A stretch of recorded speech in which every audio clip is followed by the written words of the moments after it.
potser no fa anar l'espasa, però amb la ploma mai no falla.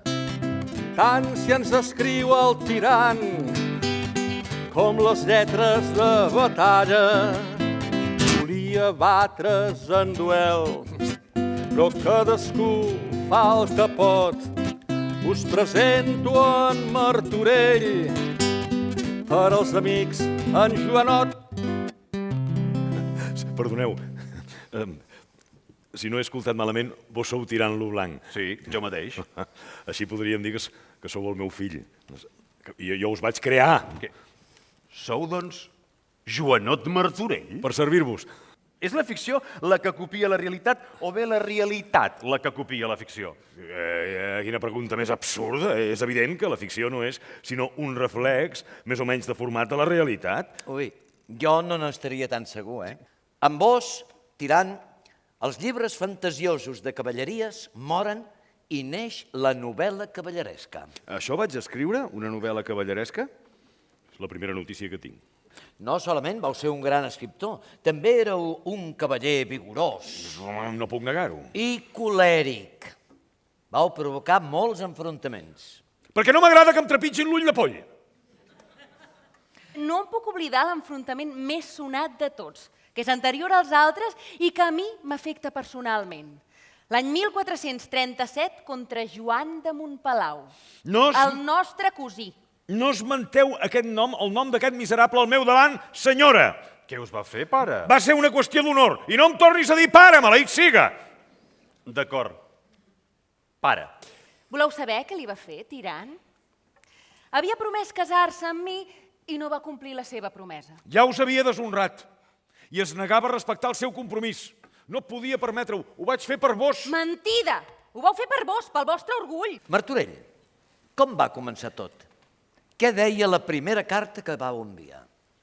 Joan de Montpalau, crec que no ignoreu el fort lligam de parentiu que teniu amb mi i amb tots els meus germans, atès que som fills de cosins germans, ni la gran i sòlida amistat que manteníeu amb el meu pare i amb tots nosaltres. Venint a casa nostra, aprofitant-vos de la promesa de prendre la meva germana per muller i de la seva confiança en l'amistat, el parentiu i el jurament fet per vos, i que aquesta promesa era feta amb lleialtat i corresponia a un propòsit veritable. Heu enganyat la meva germana amb deslleialtat i maldat i us heu convertit en lladre del seu honor i del meu.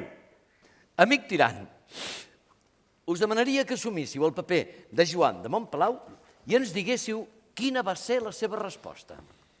Ja que sobre aquest fet em repteu amb insistència a combatre, en resposta al vostre desafiament i defensant el meu honor, ho accepto. I estaré satisfet que us encarregueu de cercar el jutge tal i com ho proposeu en la vostra lletra i que l'hàgiu de trobar en un termini de 6 mesos amb les condicions i disposicions que conté la vostra lletra. Les lletres van continuar encara, tot i que tots dos amenaçaven contínuament amb no escriure més. I el pobre patge desirós es va fer un fart de dur-les amunt i avall.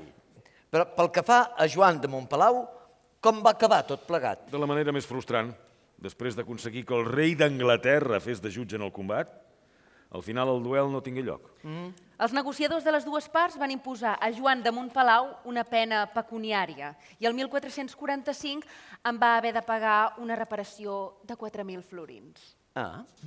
Encara us en vau sortir prou bé, doncs. Vos creieu?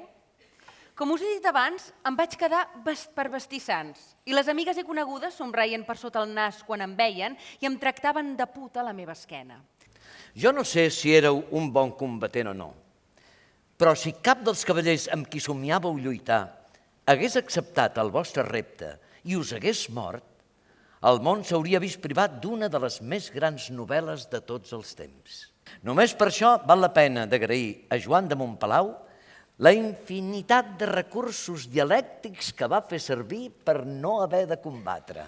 Jo que em pensava que aconseguiria la glòria per les armes, l'he aconseguit per l'escriptura. Perquè es tracta d'una glòria molt més duradora, amic meu.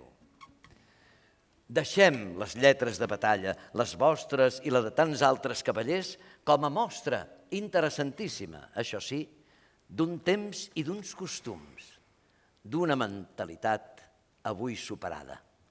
Adeu, Martorell de Miata, i vos, gloriós cavaller, podeu tornar als fons dels segles. Adeu i que dormiu bé. La carn mor i ningú ignora que els homes són pols i fang, però és amb tinta d'estrelles que és fet el tirant-lo blanc.